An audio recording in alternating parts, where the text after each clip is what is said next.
मोहन बाबू ने कमरे में घुसते ही कहा, सरप्राइज सरप्राइज।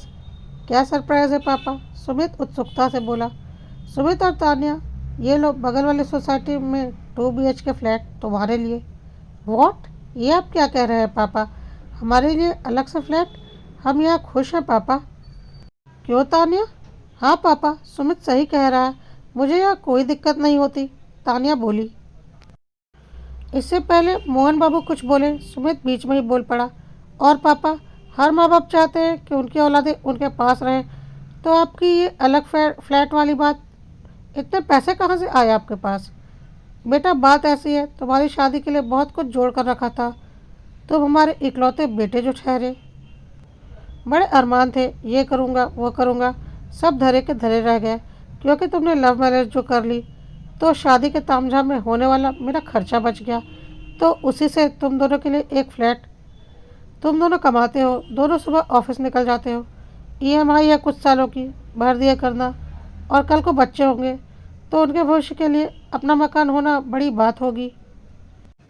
ये लो संभालो पेपर्स, कहकर मोहन बाबू ने पेपर्स सुमित और तानिया को दे दिए। आखिर दोनों ने पहले तो नानुकुर की, मगर जब मोहन बाबू जिद पर अड़े रहे तो अलग फ्लैट में रहने के लिए राज़ी हो गए और अपना सामान लिए बगल वाली सोसाइटी में शिफ्ट हो गए। उसी रात सुधा ने मोहन बाबू से पूछा, एक बात पूछूं? हाँ पूछो ना सुधा। यह अलग फ्लैट दिलाने की, मेरा मतलब आपको तो सुमित की पसंद भी स्वीकार थी, फिर तानिया को अपने से दूर करने के बाद मुझे कुछ अटपटी सी लग रही है। सुधा, अटपटी सी बात जरूर है, मगर बात बहुत गहरी है। जानती हो सुधा, बचपन से तुमने सुमित की हर तमन्नाओं को, गैर ज़रूरी इच्छाओं को हर बार पूरा किया, मेरे मना करने के बावजूद भी। इससे वह थोड़ा अड़ियल जिद्दी सा हो गया था, अपनी मनमर्जी करना, यहाँ तक कि उसने हमसे बिना पूछे, हमारे बिना देखे एक अलग ही समाज की लड़की से गुपचुप शादी तक कर ली। बच्चे बड़े होकर अपनी ज़िंदगी के फैसले खुद लेते हैं, ठीक है, मगर क्या हम दोनों उसके दुश्मन थे जो हमें बताना भी मुनासिब नहीं समझा? खैर, मैं उसका यहाँ भी बचपना समझकर चुप रह गया, बहू को स्वीकार किया, बेटी की तरह माना, मगर उसने यहाँ आकर हमें अपनाया नहीं, बल्कि वह तुम्हें और मुझे एक सर्वेंट समझने लगी थी।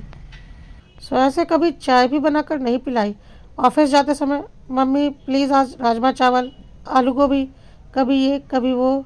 और वो नालायक सुमित, उसे तो शायद हम दोनों नौकर ही लगने लगे थे। मुझे तो आदत है बाहर से सामान वगैरह लेकर आने की, मगर तुम्हें? अब हम बूढ़े हो रहे हैं सुधा, और बुढ़ापे में हर माँ बाप अपने बेटे बहुओं से उम्मीद करते हैं कि वो उनके लिए उनके साथ जिएं। यहाँ तो तुम्हारे साथ जरा सा नमक तेज होने पर बदतमीजी होने लगी थी। उस दिन टीवी देखते हुए अचानक तानिया ने टीवी बंद कर दिया था, बिजली का बिल बढ़ जाएगा या कहकर। अरे अपने घर में अपने टीवी, मगर यह सब ज़रूरी था क्या? सुधा, जब मरीज़ डायबिटीज़ का हो तो उसे करेले का जूस देकर ठीक किया जाता है, मीठी मीठी जलेबी नहीं देते। और वैसे भी कहीं दूर नहीं भेजा है, उन्हें पास के सोसाइटी में ही रहेंगे, तो हम उनके आसपास ही तो रहेंगे। कल यदि वह अपनी गलतियों से सीखकर हमारे साथ रहना चाहेंगे तो कुछ शर्तों के साथ उन्हें साथ में भी रखेंगे, और यदि वह अपने स्वभाव में बदलाव नहीं करते तो? सुधा जी ने प्रश्न दागते हुए कहा।